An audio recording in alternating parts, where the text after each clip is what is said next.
Hello everyone, this is Daniel speaking. This is a dubbing for Andres Cervantes from ArquiCultura. It is time to see one of the best examples of Art Deco architecture, the Chrysler Building in New York City.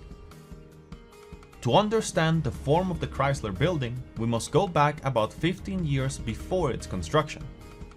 At the beginning of the 20th century, the construction of skyscrapers with shapes never seen before in the world was emerging in New York, leading to problems never seen before. We arrived in 1915 when the Equitable Building was completed. The problem with this building was its volume. As if several buildings with the same characteristics were built, it would block the passage of sunlight and wind.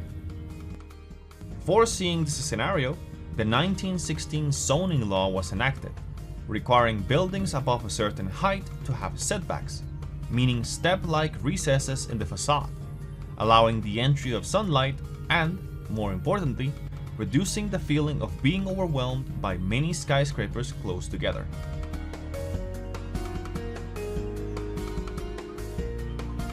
This is the context that will condition the construction of the Chrysler Building.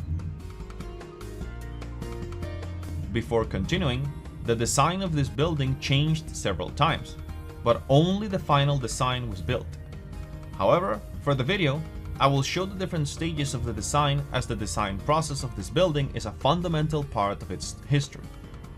So, we will see the different designs and the reasons that led to changes until reaching its final stage.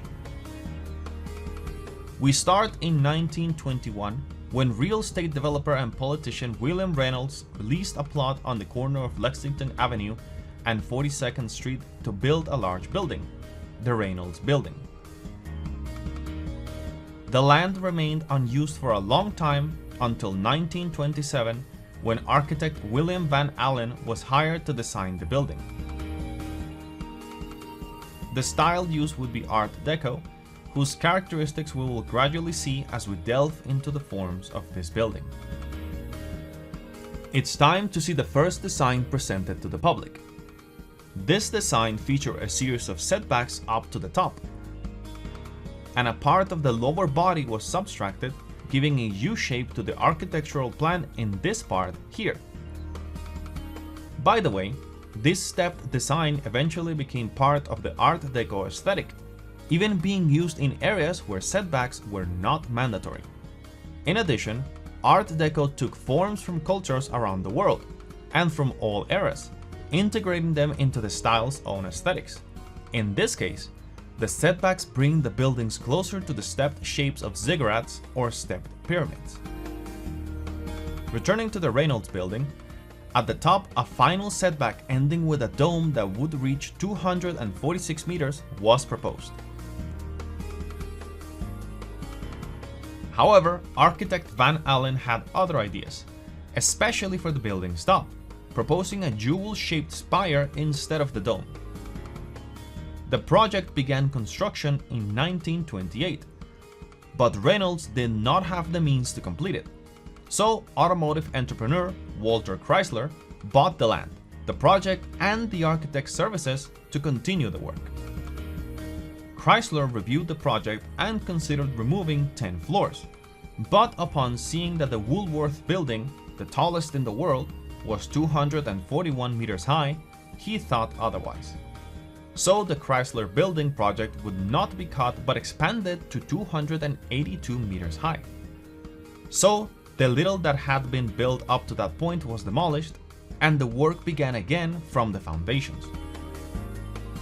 Let's see the exact distribution of the structure's setbacks. We start with a first section with 16 floors.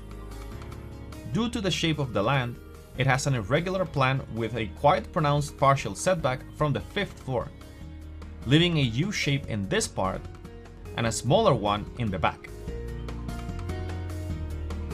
We continue with the first setback from the 17th to the 23rd floor.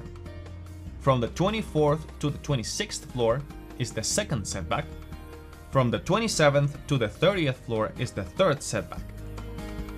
From the 31st to the 60th floor is the fourth setback. where there is a series of vertical moldings to further accentuate the verticality of the structure. This is the same type of molding that can be seen in classical architecture, but used in a completely different way. From the 61st to the 67th floor, the last setback was made, ending in a semicircular arc. Another characteristic of Art Deco is the use of sharp angles for decoration, which significantly influenced the design of the dome. In 1929, the new design was presented to the public, now consisting of 7 stacked vaults, where the most notable detail is the triangular windows, resulting in a kind of 30-pointed star on each side. This zigzag, typical of Art Deco, also appeared in other areas of the building, using darker bricks and with the same technique. More vertical lines were created along the entire facade.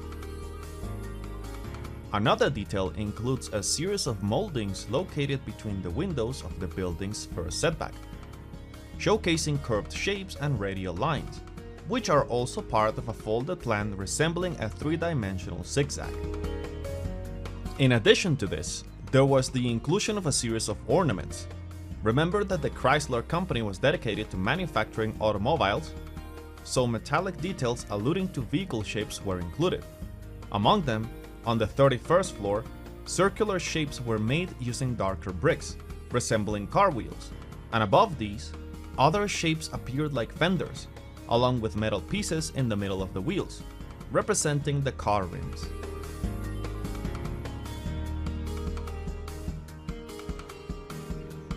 On the 65th and 67th floors, workshops were installed for metalworking, which was used for a series of sculptures placed on the facade. The lowest of these sculptures were installed in the setback of the 24th floor, taking the form of pineapples, symbolizing hospitality, located at the corners of the building. The next sculptures are located at the corners of the 31st floor, which curves at the end, protruding at the corner here. The metallic wings inspired by the hood ornaments found on Chrysler vehicles were installed. However, the wings of the car ornaments are more realistic, as Art Deco employs more geometric shapes, and in this specific case of the wings, they typically resemble the wings of the Egyptian winged sun disk.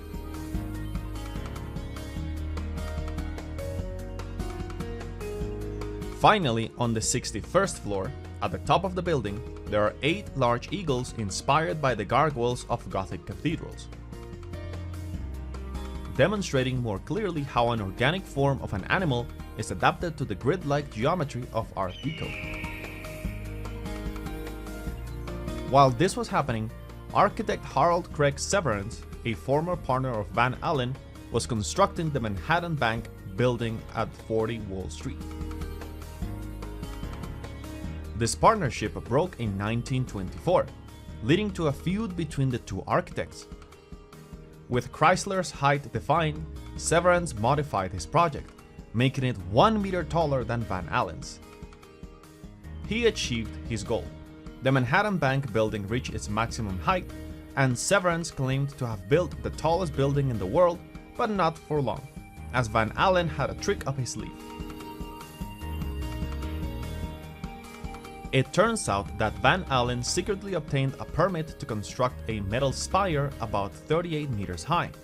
Remember, he had all the auto assembly technology from Chrysler at his disposal. So the spire was secretly brought into the building, disassembled into several parts, assembled inside the building in a vertical position, and slowly hoisted to the top of the tower, bringing the total height to 319 meters. Reclaiming the title of the tallest building in the world, and the tallest structure built by humans, which until then was held by the Eiffel Tower at 300 meters. Severance, annoyed, claimed that his building had the highest habitable floor since the spire and part of the Chrysler Dome were purely decorative. But this argument came to an end in 1931 with the completion of the 443-meter Empire State Building. Upon the completion of the Chrysler Building, there were payment issues with the architect, leading him to sue Walter Chrysler. Subsequently, Van Allen's reputation suffered, marking this as his last major work, and he spent his final years as a professor. In 1940, after Walter Chrysler's death, his family inherited the building, and plans were proposed for an annex, which was completed in 1952. Although they ultimately sold the building and its annex in 1953. In the following years, the building changed ownership a couple of times. Many major brands had offices there, and internal modifications were constantly made until, in 1976, the building was declared a National Historic Landmark of the United States, leading to strict oversight of future modifications in areas like the lobby due to its aesthetic value. In 1979, the building was sold again, and the new owner focused on installing the lighting system at the top of the tower, which Van Allen had never managed to install. In 1997, two new companies acquired the building and its annex, commissioning architect Philip Johnson to remodel the annex, now called the Chrysler East Building. Since this building was not part of the Heritage Declaration, it could be expanded, and its facade was completely covered with glass. Additionally, to connect the two towers, the Chrysler Trilons were constructed, a commercial pavilion characterized by three glass pyramids, forming the Chrysler Center.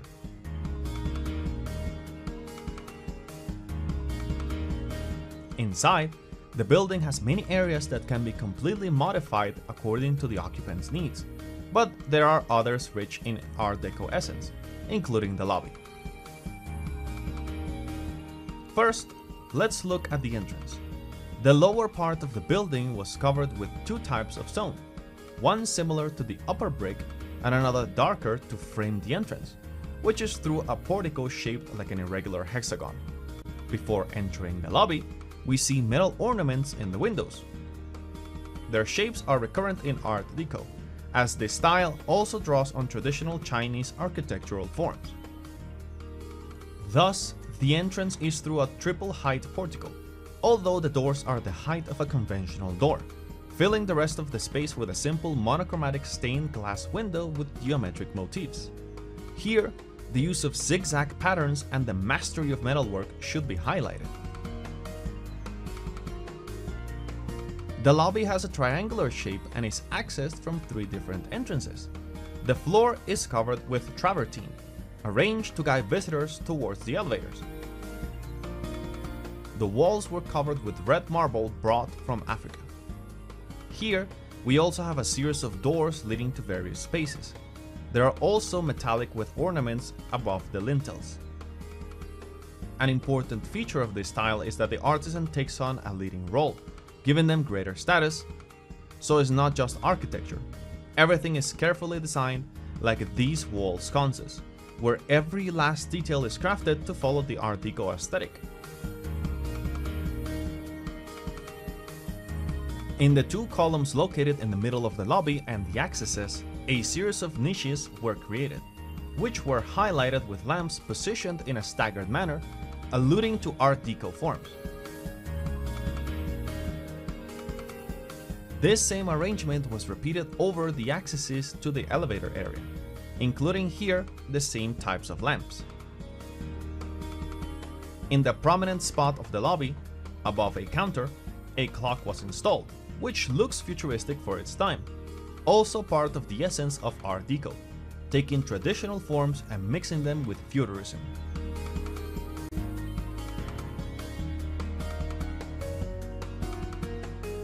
The ceiling features a mural called Transport and Human Effort. Due to the shape of the lobby and its adjacent hallways, the mural takes on a Y shape, representing the evolution of transportation methods and also paying homage to the builders and craftsmen who worked on the Chrysler Building. Finally, the elevators. The building has a total of 32 elevators, manufactured by Otis. They are divided into 4 groups. with metallic doors covered with exotic woods, creating a palm front fan design that again references ancient Egypt. Inside, geometric designs using different types of wood appear alongside metallic details in lighting and other parts of the cabin.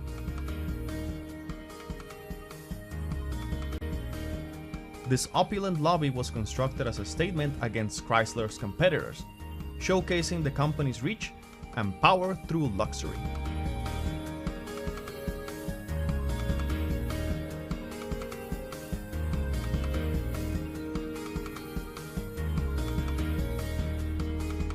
And well, that has been all for today. If you liked it, don't forget to like and share with your friends, and to not miss upcoming content, subscribe to my YouTube channel and follow me on Facebook and Instagram. This has been Andres Cervantes speaking. See you next time.